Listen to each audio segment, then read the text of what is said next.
Hello and welcome to Breakfast All Day. I am Christy, and in that box there is Matt, and in that box there is Alonso. Next up for us is We Summon the Darkness, which is kind of a horror movie, kind of a slasher thriller. It's trying to be a lot of things at once, and maybe it achieves some of them. Matt, please describe it to us. So it is the 80s, and it is the height of kind of the satanic panic around heavy metal music. Alexandra Daddario is a girl who's on a road trip with a couple of her friends to go see a particular concert. They run into three guys with a van and enjoy the concert, smoke a little dope with them. Weed. Sorry, I don't want to sound like I'm a million years old. Smoke dope. Grass. Right, smoke some grass. And then go see the concert, and then go back to somebody's house. And there's a discussion about how people have been getting killed by Satanists, and maybe it's because of that damn heavy metal music. And the TV preacher is played by Johnny Knoxville, and this movie starts to get weird and not very fun. Things happen. Yeah, people get hurt and more. And I don't know what the point is. Is it meant to be a satire of puritanical groupthink? Is it a savagery of like evangelical hypocrisy? I don't know what the point is, because it's never scary, and it's never funny, and it's never really all that tense. I'm not sure what it's trying to achieve here. It's trying to be like sort of satirical and darkly comic and also kind of horrific, but all right, for one thing, and this is a movie with a twist that we're not going to reveal. I'm going to try and talk around the spoilers, but basically that you don't see it coming a bazillion miles away. Well, the thing is, like, you're not intended to see it coming, but the movie, and to do that, the movie is lying to the audience.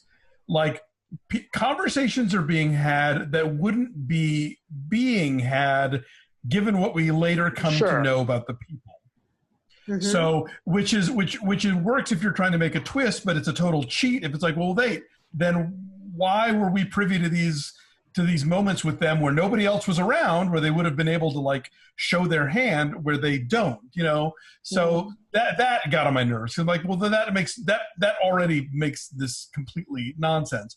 And then once you start getting into the like, we're gonna, who's gonna kill who and how, and it's not very interesting. It's not very tense. It's not, the pacing is kind of slack. And yeah, whatever sort of satirical points is trying to make about, like you said, evangelical hypocrisy or whatever, feel really weak and like decades late. And so, yeah, especially having just gotten The Hunt, which has its own flaws, but at least like moves along nicely and has some sharp things to say, or Ready or Not. We've seen these. I mean, to a certain extent, The Purge does that too, but in a different way. And that's got a point, though. The Purge has a point, which is very clear and very sharp. I don't know what this one's point is. Yeah, and The Hunt, like the twist that it delivers is effective and actually like it underscores what the movie is saying about sort of modern discourse, But yeah, this is just kind of a mess. Yeah, I think it's a missed opportunity, because this could have done something like The Hunt really, really well. But yeah, it's just kind of tedious. There's a lot we can't say. I didn't really believe these people in the roles.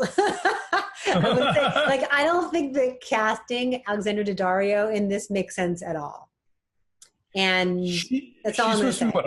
Is she supposed to be a high schooler, like college? Maybe they're like 20, and then Okay. Yeah, I think Daddario's got some really great comic chops, and I wish that whoever's working with her on picking scripts would pick better scripts, because I think that she could, I think she could do something like from Speed, Sandra Bullock. Like, I think she could be in that area, right? Like, I think she could do a lot of really good comedy. She's willing to do physical stuff, but I think she just hasn't been picking good material. Right. She was in Baywatch. That was not good. She was in a movie that I absolutely hated. What was the movie? The Layover. Remember, it was her and Kate Upton fighting over the same guy on the plane. Right. We're supposed to believe that Daddario is frumpy. Yes. Exactly. But she actually has a really good dramatic performance in We Have Always Lived in the Castle, which is based on the Shirley Jackson novel, if you missed that one last year, with Tessa Farmiga and Crispin Glover. It's really, really, really quite good, and it kind of went under a lot of people's radar. I did like Maddie Hassan, who plays Daddario's kind of sidekick. Who's I think she brings a fun energy to this, and I always like Logan Miller. He was in a movie that I'm always beating the drum for, Take Me to the River. I didn't necessarily buy him as this character, I grant you, but he's giving it his all, and I think he, of all the people who have to play injured in this movie, he's doing the physicality of that pretty well. And it's funny, it's more of a serious role, quote unquote, for Johnny Knoxville, which he hasn't done for a very long time. I did an article on him, like 16 years ago. I interviewed him and we did Tequila Shots, and it was like right as Dukes of Hazzard was coming out, but there was also this other drama he was doing, and it was him like trying to pivot into more like meaty, dramatic roles, and then that never really panned out, and he made a whole bunch more Jackass things and Bad Grandpa and stuff like that. So this feels like maybe he's trying to, now that he's a little bit older, he's like 50 now, maybe he's trying to go character actor. Maybe, but this is not it. I would like that for him. I interviewed him for he did the cover of The Advocate when A Dirty Shame came out. And I talked to him for that, and that was a hoot. But yeah, I think he has a presence on camera, and I think you're right. They haven't quite nailed the role that you're like, oh yes, Johnny Knoxville, serious actor. But I think he's got it in him, and I think that if he to get to somebody else we're talking about this week, if he could work into like in the Shea Wiggum window, I think they could find some cool stuff for him. Yeah, this is not it. So my number was a 4. I said what, 5.5? You said 5. 5. Yeah, 5. Yes. Yeah. What did I say? 5. You said 4, Matt. Oh, 4. Yeah, that's right. So we're 4.3. This is directed by Marc Meyers. We've not said the name Marc Meyers. Marc Meyers. And I guess it moves along okay. But I just never cared. I didn't buy it. I didn't care. Yeah, it doesn't land. And again, like I said, I know this sounds like it's nitpicking, but there are big decisions being made about what we're privy to that just later render this entire thing nonsensical. So it's annoying. Basically, yes. All right.